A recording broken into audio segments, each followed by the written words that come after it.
مگر پوری نہیں نکالتے، کوئی حساب نہیں. ایسے کوئی چندے والا آئے گئے کتنی کی رسید تھی گزشتہ سال، چندے والوں کو سب کی جگہیں یاد رہتی ہیں. 5 روپے کی تھی، چلو 5 روپے کی رسید کاٹ دو. 5 پاؤنڈ کی، چلو 5 پاؤنڈ کی کاٹ دو. اور مالداروں کا پیسہ تو دگنا ہو جاتا ہے کبھی سال میں، اور زکوٰۃ وہی چل رہی ہے. نہیں، زکوٰۃ کا طریقہ یہ ہے کہ جس مہینے میں آپ پہلی دفعہ صاحب نصاب ہوئے اس کو یاد رکھنا چاہیے. یہ بھی لوگوں کو یاد نہیں رہتا.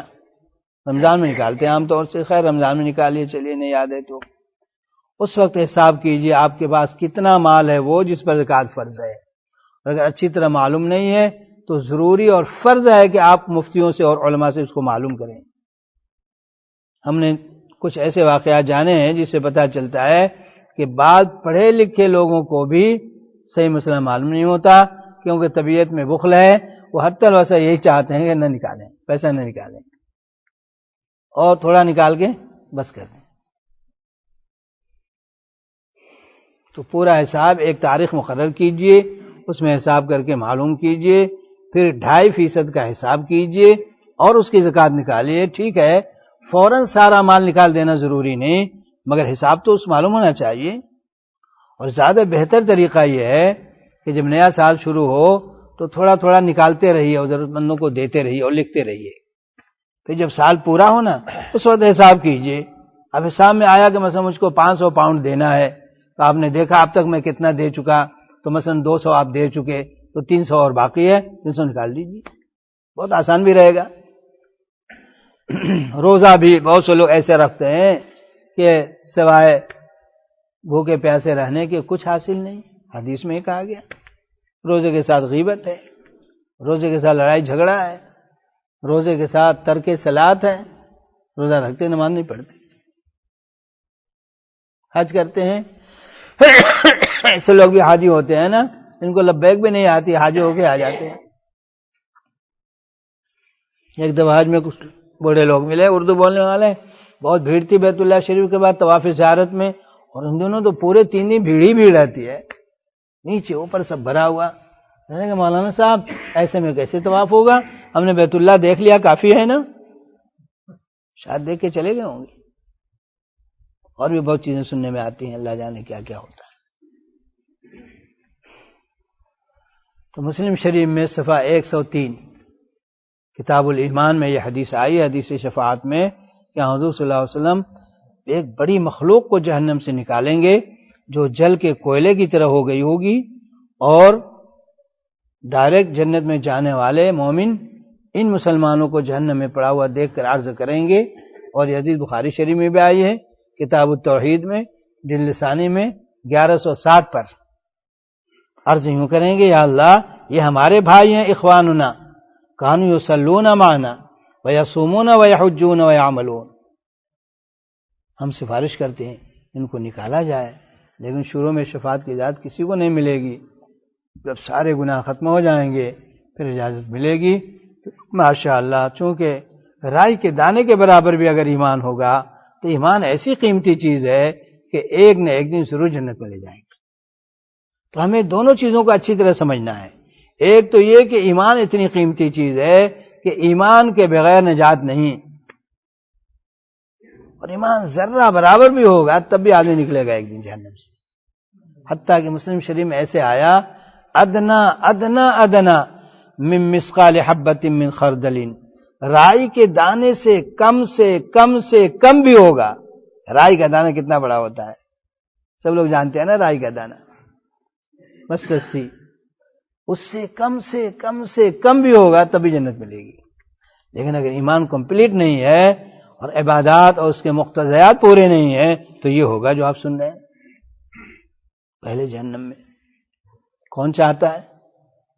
کوئی نہیں چاہتا، نہ اپنے لیے، نہ اپنے گھر والوں کے لیے، نہ اپنے بستی والوں کے لیے. کسی بھی مسلمان بھائی بہن کے لیے آدمی نہیں چاہتا کہ وہ پہلے جہنم میں جائے اور پھر اس کے بعد جنت میں جائے. اس لیے اللہ پاک نے دعوت و تبلیغ کا عمل دیا ہے، واعظ و ارشاد کا عمل دیا ہے، نصیحت کرنے کا عمل دیا ہے کہ ہم سب بھائی بہن مل کر ڈائریکٹ جنت میں جائیں. اس کے لیے محنت کرنی پڑے گی. ایمان کا حق یہ ہے کہ کہ آدمی اللہ کے دین کے لیے جان دینے کا جذبہ رکھتا ہو، صرف امر بالمعروف نہی منکر نہیں، بلکہ آگے بڑھتے بڑھتے اگر ضرورت آئے جان دینے کی تو اس کے لیے بھی تیار ہو۔ یہ ایمان کا تقاضا ہے۔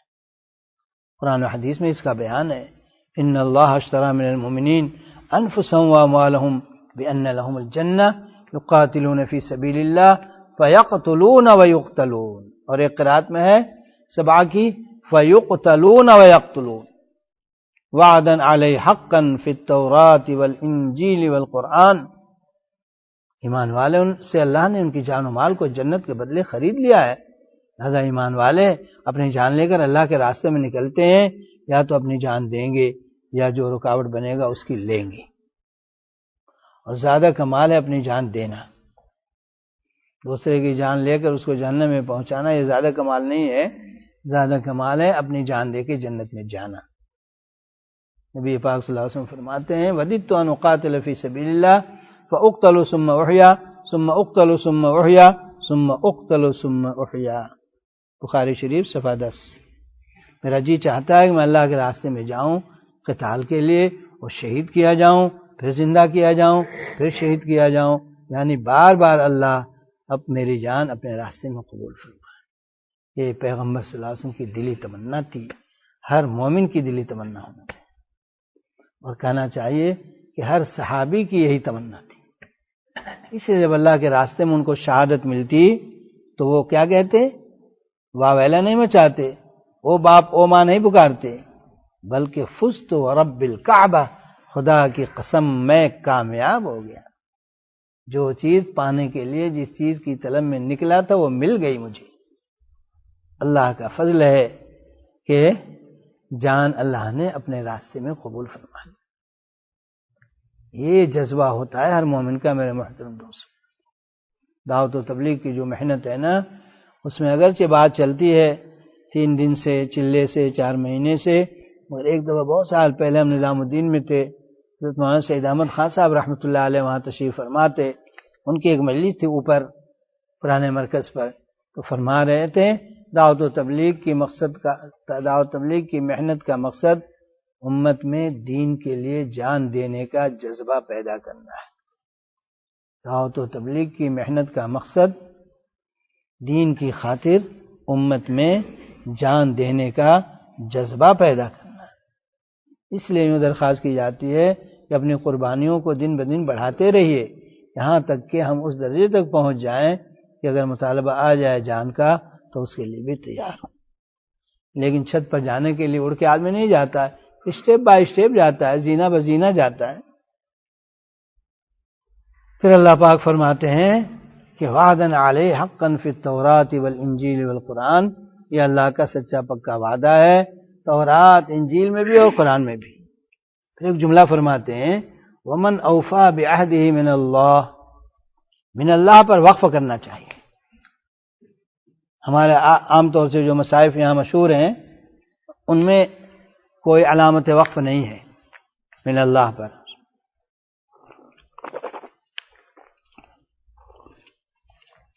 لیکن جو عرب ملک سے اچھے مصائف چھپ کے آئے ہیں اس میں رسم الخط کی بھی زیادہ رعایت ہے، یہ بھی ایک فن ہے رسم الخط، بعض لوگ اس کو جانتے ہیں، اور علامات وقف یہ بھی ایک فن ہے، تو اس میں یہاں پر نشان ہے جیم ہے، اس لیے وقف کرنا چاہیے، تب مفہوم صحیح ہوگا۔ ومن اوفا بعہدہ من اللہ، اللہ سے زیادہ اپنے وعدے کو پورا کرنے والا کون؟ ہم لوگ انسان کمزور ہیں، بسا اوقات پروگرام بناتے ہیں لیکن کوئی رکاوٹ آ جاتی ہے پروگرام فیل ہو جاتا ہے، چاہے دین کا ہو یا دنیا کا ہو، ہم تو عاجز لوگ ہیں، کمزور۔ اللہ جل جلالہ کے فیصلے کو کون ٹال سکتا ہے؟ فاستبشروا ببیعکم الذی بایعتم بہ وذلک هو الفوز العظیم، اے مسلمانوں تم نے اللہ سے جو سودا کیا ہے اس پر خوش ہو جاؤ۔ یہ ایسا ہے جیسے 10 پاؤنڈ میں پورا یو کے مل جائے، 10 پاؤنڈ میں پورا یو کے، جانے والی جان دے کر اور جانے والا مال دے کر جنت ملتی ہو تو کیا پوچھنا، کتنا سستا سودا ہے مسلمانوں، جان جانے والی چیز ہے۔ تحقیق تو نہیں ہے اور ایسا لگتا ہے کہ اردو میں جان کو جو جان کہتے ہیں شاید اسی لیے کہتے ہیں کہ جانے والی.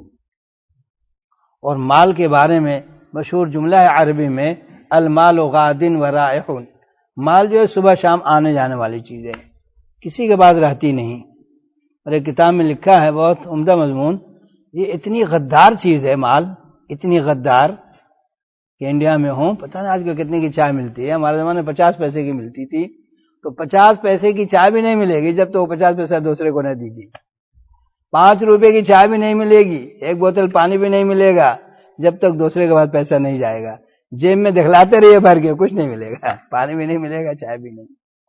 پیسہ کہتا ہے میں غدار ہوں، بے وفا ہوں، میرے ساتھ دل مت لگانا، میں تمہارا کوئی کام نہیں چلا سکتا جب تک کہ میں تم کو مفارقت کا غم نہ دوں. صحیح ہے نا؟ تو یہ اور اچھا، یہ دی ہوئی کس کی ہے جان و مال؟ اللہ کی دی ہوئی ہے. اللہ کی دی ہوئی جان و مال کو اللہ کے راستے میں اللہ کے رضا کے لیے لگا دیجئے. اللہ فرماتے ہیں آ جاؤ جنت میں. یہ ہے بڑی کامیابی. جب ہم نے اس کو سنا کہ ایمان کی حقیقت یہ ہے تو اب کیا ہونا چاہیے؟ تو اگلی آیت میں اللہ نے فرمایا جو میں نے پڑھی تھی، التائبون. ایمان والے جب ایمان کی حقیقت سمجھتے ہیں اور ان کو احساس ہوتا ہے کہ اب تک ہم غفلت کی زندگی گزار رہے تھے، لاپرواہی اور کوتاہی والے، تو سب سے پہلا کام ان کا توبہ ہوتا ہے. یا اللہ معاف کیجئے، اب تک میں نے اپنی حقیقت کو اور ایمان کی حقیقت کو اور ایمان کے مطالبے کو سمجھا نہیں، اب میں آپ کی اطاعت اور آپ کے دین کے لیے محنت والی زندگی گزاروں گا، شہوات والی نہیں، لذات والی نہیں، تعیش والی نہیں. ورنہ انسان کی طبیعت وہ کمفرٹیبل لائف چاہتا ہے، تعیش چاہتا ہے، راحت چاہتا ہے، دن کی خاطر پیٹ کا پانی نہیں لے، چاہے دنیا کے لیے پسینہ بہائے. یہ ذہن ہے.